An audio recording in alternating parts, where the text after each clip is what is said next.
resistance? I sure do. Well, I should say I did.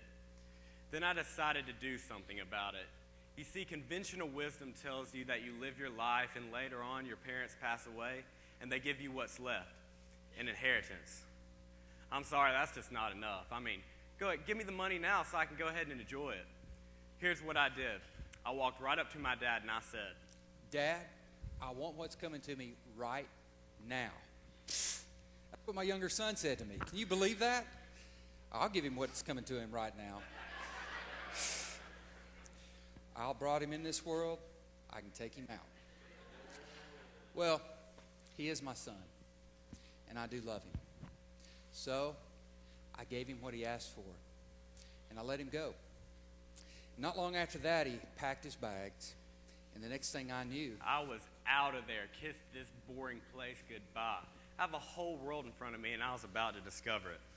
So the first thing that happened was he got lost. Hey, I love him, but he's no Magellan. I heard that he had to ask 4 times for directions before he even got out of town. That's not true. It was 3 times. And besides, one of those doesn't even count. I mean, I couldn't understand what that one guy was saying, so I just nodded my head and left. Besides that, the only reason I wasn't good with directions is because someone didn't take the time to teach me. Don't go there. Anyway, that doesn't really matter. The point is, I did find my way out of town. I began to live it up. I had it all. The friends, more that I could do with, the best clothes that money could buy. I was eating like a king. And the ladies, well, what can I say about the ladies? Here's what I can say. They weren't ladies. They may have been women, but they were not ladies. They were 2 ladies. Well, most of them. There were Sheila and Nancy. They weren't really ladies. Becca, Margot. Okay, now to think of it, not really any of them were ladies. As I was saying. Wait, Connie. Connie was a lady. A lady of the evening. All right, never mind. None of them were ladies, but the friends, the clothes, the food, man, they were awesome. Until his money ran out. And then the country went into this big recession. There wasn't any work to be found. I tried, I really did. But I couldn't find work. I searched and searched and finally got a job as a manager. Well, okay, not a manager, but an associate. All right, I was a bacon preparation assistant. Which means? I took care of pigs. I couldn't really believe my life had come to this. I had wasted everything my father had given to me. I wasn't really making any money to speak of. I had no place to live. I had no food to eat. There were days that I would have eaten the disgusting scraps I had to feed the pigs, but I couldn't. They wouldn't let me. So with hunger pains as a constant reminder of how I squandered my life away, I lived a life of misery, day after day after day. Day after day after day. I watched. I waited. My heart ached for him as only a parent's heart can ache for their child. And most importantly, I never gave up on him. I believed one day he would return. I just knew it would happen one day. One day it hit me, and I realized that back at my father's house, his lowliest worker was doing better than I was. They had a place to live. They had food to eat. They were living like kings compared to me. And so I wondered, what if he never comes to his senses? What if he doesn't come back? What if I never see him again? Again and again, I ran things through my head as I made the long journey back to my father's house. I knew what I would do. I would humbly ask him to hire me as one of his workers. I couldn't ask for a handout, and I had no right to ask him to take me back as his son. But maybe he'd let me work for him, just maybe. Maybe today he'll come home. That was the thought that ran through my head every day. Maybe today I'll be sitting here, I'll be waiting and watching, and I'll see him. He'll appear off in the distance, and he'll be making his journey back home. Home. It's a word that describes so many things. Comfort, care, security, acceptance, love. And now I was just a few hundred yards away from it. Oh, it was a beautiful day. I was sitting right here. I was enjoying a cool breeze. And and I saw him. He stood up out of his chair, looked my direction, and squinted his eyes to get a better look at me. I wondered what he was thinking. I wondered how he felt about me. Would he tell me, "I told you so"? I told you so. I told you he would come back. I knew it. I knew it. I couldn't believe my eyes. And then I turned and I saw him, and I just knew it. I knew he would come home. I knew. I just knew he was going to be angry. The closer I got to the house, the more I knew I'd made the wrong decision. So I stopped. He just stood there. I couldn't move. I couldn't just stand there, so He jumped. He literally jumped off the porch. I'd never seen him do that before. He was like a little kid, all excited about something. And then it hit me. He was excited about me. So what did I do? you know what I did next? I ran. My heart was pounding, and all I could do was turn to him. I'd never seen him run so fast. His arms stretched out as if to say, "Welcome home." Welcome home, I said, but he couldn't even hear me. He was still so far off. We just kept running toward each other, and I just wanted him to jump in my arms like when he was a little kid, and I could hold him again and tell him, "It's all right, son. I love you." He got closer, and I could see the tears rolling down his face. He was crying. Tears of joy. You know what my son did next? He jumped. I actually jumped. I was so excited, so scared, so I jumped. And my father? I caught him. And then He hugged me. My father embraced me like only a father can. "I'm so sorry," I told him. "Please forgive me. I don't deserve to be called your son." my son is back. Bring him some clean clothes. Put shoes on his feet. Let's have a meal. Let's have a feast, I said. Today, he's no longer an orphan. Today, all our hopes have come true. I guess it was hope that kept me going. A hope that my father would have mercy on me. A hope that in some way he would take me back and that I would be forgiven. Forgiven.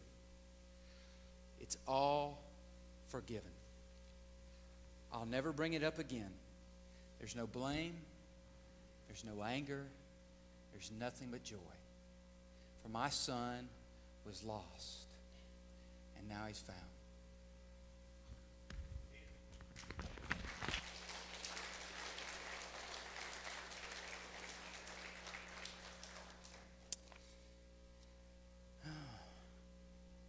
He's a good prodigal, isn't he? His dad just smiling. I guess this is a story that needs no introduction. It's known as the prodigal son. It's inspired artists and writers through the ages. Probably one of my favorite short books of all times was written by Henry Nouwen. He's a Roman Catholic priest. He died about a decade ago. If you can ever read anything by Henry Nouwen, you will be blessed. But he wrote a book inspired entirely by this passage in Luke, and specifically by Rembrandt's painting that's on the front of your bulletin. And for some people, this very painting is nearly as inspiring as the writing itself.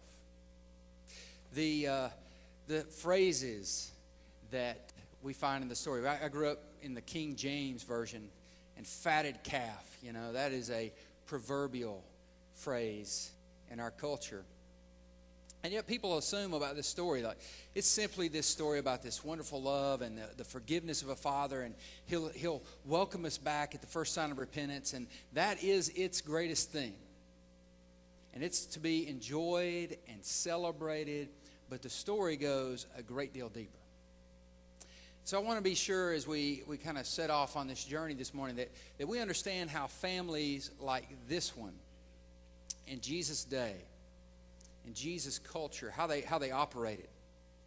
When the father divided the property between these two sons, the younger son, basically what I read from the story is he turned his share into cash. And so that meant that this younger boy had taken his portion of this land, the land of Canaan, and had sold it. So that would add shame upon top of shame. He's taking his piece of the promise and throwing it away. He's looking his dad in the eyes and saying, I wish you were dead. And the father takes both of those blows just without retaliation. To this day, there are people in cultures very much like the one that existed in Jesus' day. And they would get just to this point in the story and find it incredible to believe, because the father, they think, should have beaten him or thrown him out. And so there's a depth of mystery to this story that already exists before the son even leaves home. Now, in our culture, children routinely pick up and cash in the chips, so to speak, and head off to find their future. Our oldest daughter, Melanie, right over there, she's been talking about for quite some time picking up and leaving to the far land of California and going to Pepperdine University in Malibu. And we're not sore about that. We're not sore about that. But in Jesus' culture, Melanie, this would have been seen as shameful. Okay? The child abandoning the father and the obligation to take care of him in his old age.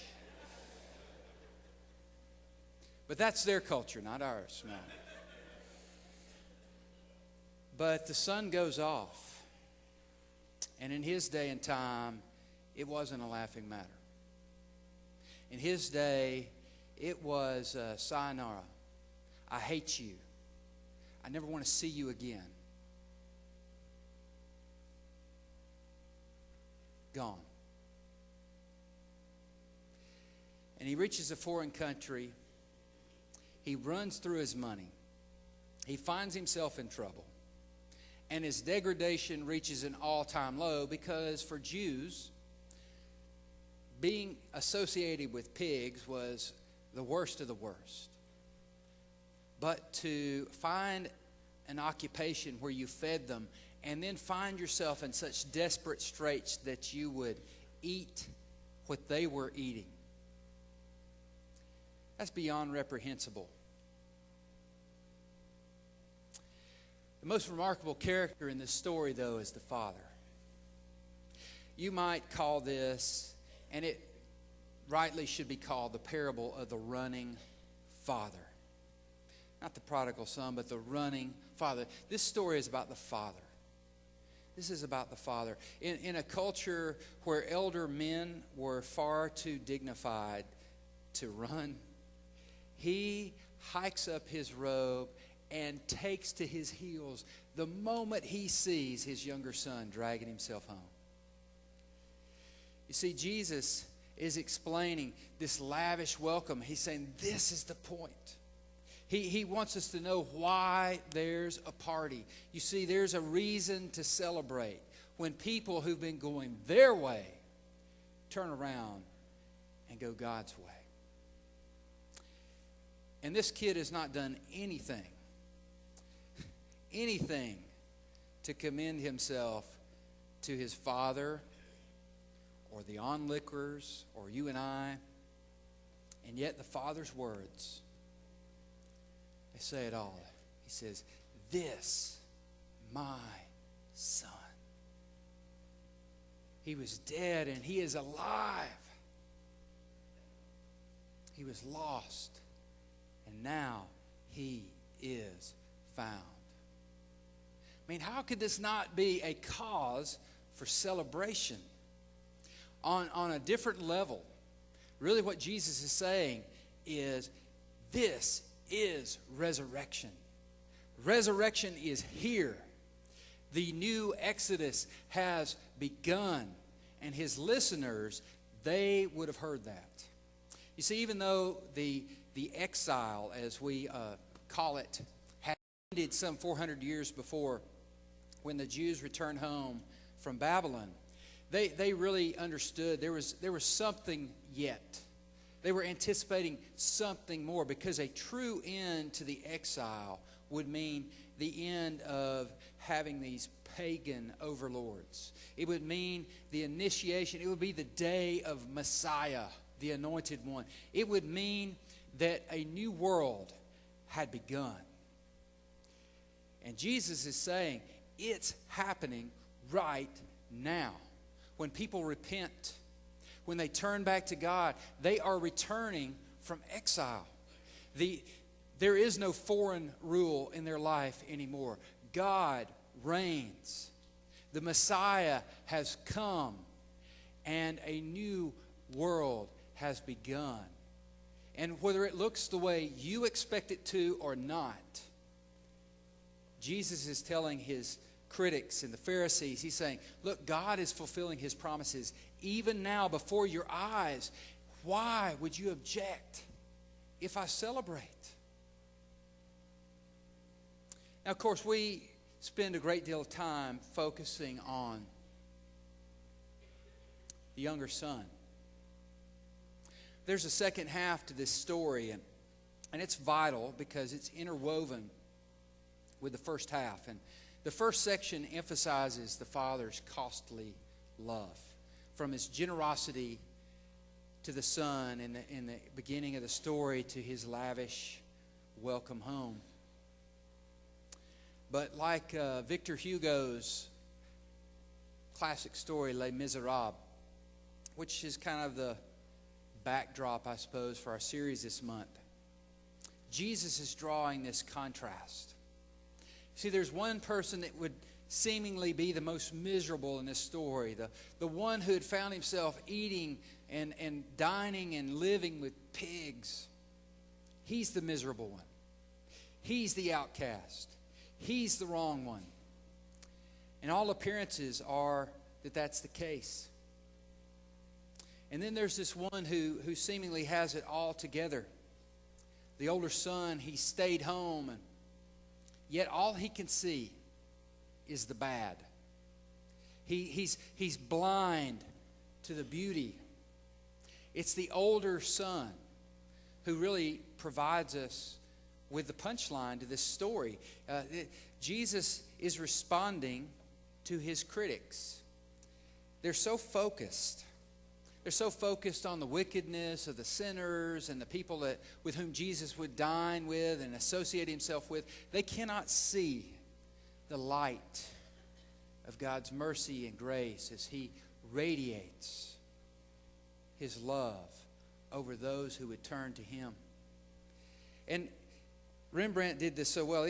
His critics look like the Father. They seem to be wearing the same clothes. They have the same bearded appearance. There's even the same light on their face.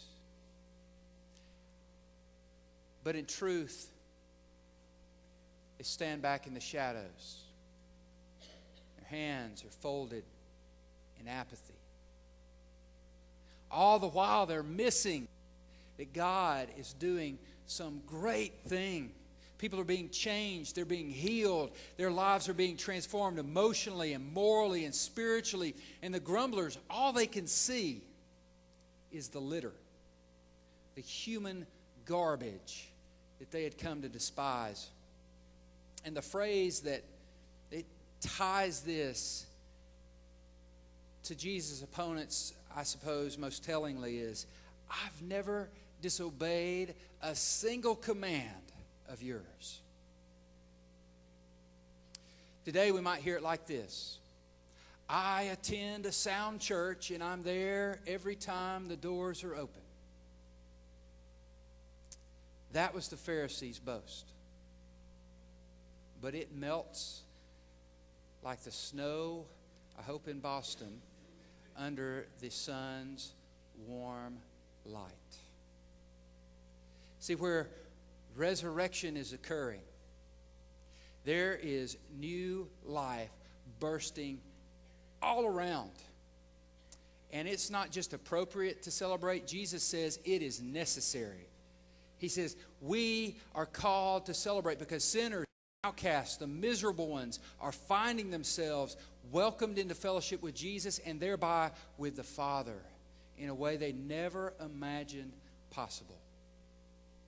But I suppose with every story, whenever God puts himself so forth in such a powerful way, there will always be someone muttering in the background, it can't be this easy. It's too good to be true. There's no way. You must do something. There must be some list. But the story really reveals the self-centeredness of this complainer.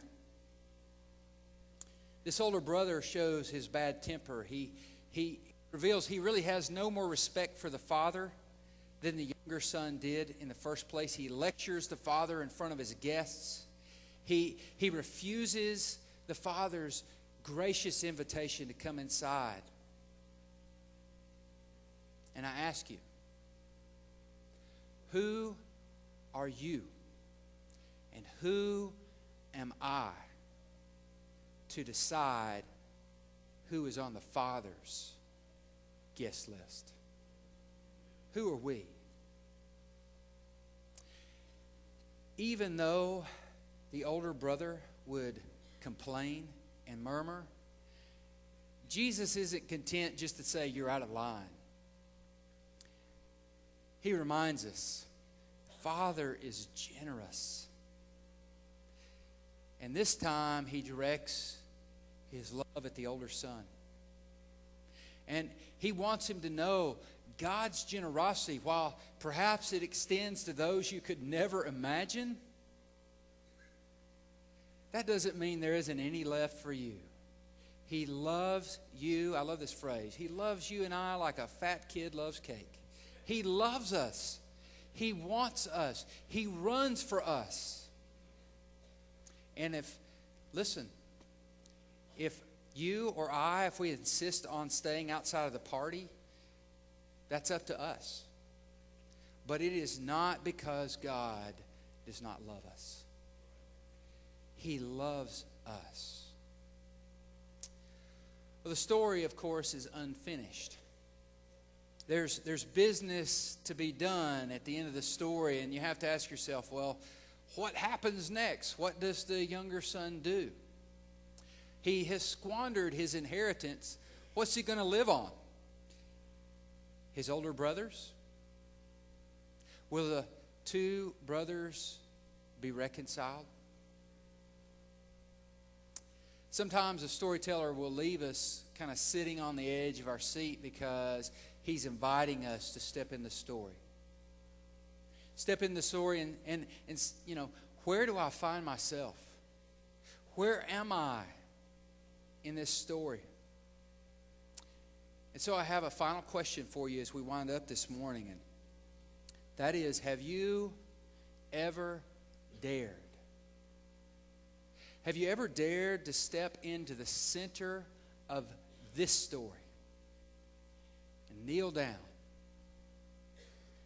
and be held by a forgiving God? Step into the center of this story. There's an old song we sang when I was a kid. It was only a step. Only a step. Come, for he bled for you and died. I love that song because it just kind of reminds me of what God has called us. He's done everything. He's done it all. And he invites us to just turn and accept what he has done. To turn from our old life of sin, of our self-righteousness, and step into the center of God's warm, loving, forgiving embrace. Confess the name of Jesus and be baptized, and you'll no longer be miserable. I can guarantee that. You will no longer be Les Miserables. You will be so blessed in his grace. He says, I will give you a new name.